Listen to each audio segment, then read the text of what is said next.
On Life Matters today, my guest is Liz Byrski, and we're talking about some of the themes that emerge in her latest novel, Bad Behaviour, which is, to some extent, about decisions you make in early adulthood and how they can kind of resonate through your life.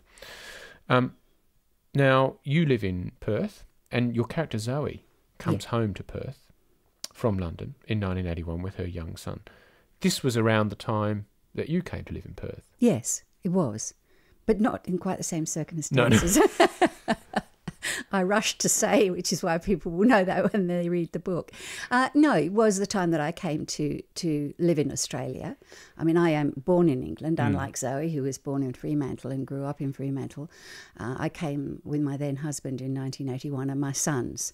And so that was a really interesting time, you know, to change. And it was a difficult time too, because my husband at the time had a job to come to and my children had school to go to. And I couldn't get a job, not any sort of job. I couldn't even get a job stacking White Wings products on the shelves in the supermarket. And so I had to sort of make my own way as a freelancer again, as a journalist. And so that was quite a challenging time, but it was the wonderful move. It gets us to WA and another issue that you explore in this, and it's unexpected because one of the characters is an Indigenous woman who was taken from her family in the Pilbara. I'm not going to give away the plot because it's quite complex, but why did you want to bring in this element? It's part of what I wanted to do when I set out to write these novels, that I wanted to take people who are often sort of, in literary terms, pushed into sort of ghettos, like literature or fiction about Aboriginal people, fiction about gay or lesbian fiction, you know. But you know, we're all part of families, and I wanted to show those people as part of families in what is normally called the mainstream here in Australia. That it's so easy to say, oh, these are different sort of people than we are, and they're not. They're our families. And so this was what I wanted to bring into it. And I do have friends from the stolen generation. Yes. And I do think, I mean, their stories are part of our stories. So I wanted to include that in my stories here. It's interesting because Justine has been through this and she's been through other traumas. But she's not a victim. She's a strong character. She is a strong character. Yeah. And you'd know, Richard, you would have talked to many Aboriginal people who have had the most terrible experiences but are incredibly strong and inspirational. And, you know, in a way, it's you sort of think, well, to say that awful experience has made them stronger. It's true. It doesn't excuse it. But, she is a very strong character. You're obviously very interested in how people come to terms with their past, how they make sense of it and move on. Is this something that happens in midlife particularly?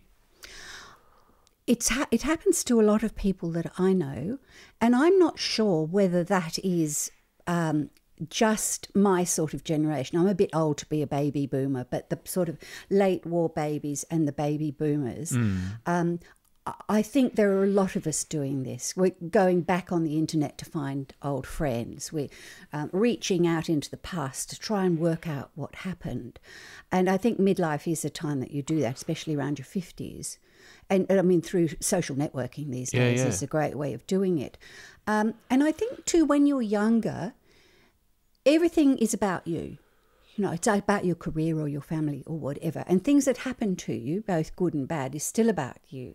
But as you get a bit older, you start to think, well, what was happening for him or for her at that time? And why did this all come together to create this? And there's a sort of curiosity about that. But I don't know, you're a lot younger than me. Do you? I know you're doing the interviewing, but do you feel that you want to go back and look at the past?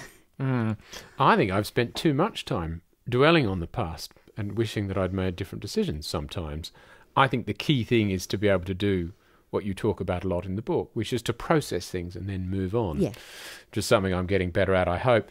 You've done a bit of this reconnecting with your past. You've reconnected with your first true love, and you wrote about it in Remember Me. Yes, and I wish I hadn't. I was about to say, you're glad you did it. And now you No, look, I'm glad it happened. I mean, he did come back to find me. I was 18 when we parted, and he came back to find me 37 years later. As I say to my students often, you know, don't sit around waiting for a bloke to ring you, because you might wait 37 years. That's what happened to me. But look, I'm glad I had that experience of reconnecting with him. It did turn out, it was wonderful. It was a wonderful romantic experience at first, and then it turned very bad. And but it changed me. I learnt so much about myself from that experience, and I'm really glad it happened. And it was really pretty painful after the good bits were over, but it was certainly an experience worth having, and I don't regret it at all. It was a gift. Well, I hope you continue to use gifts like this to keep writing. Thank you very much for joining us today, Liz. Thanks, Richard.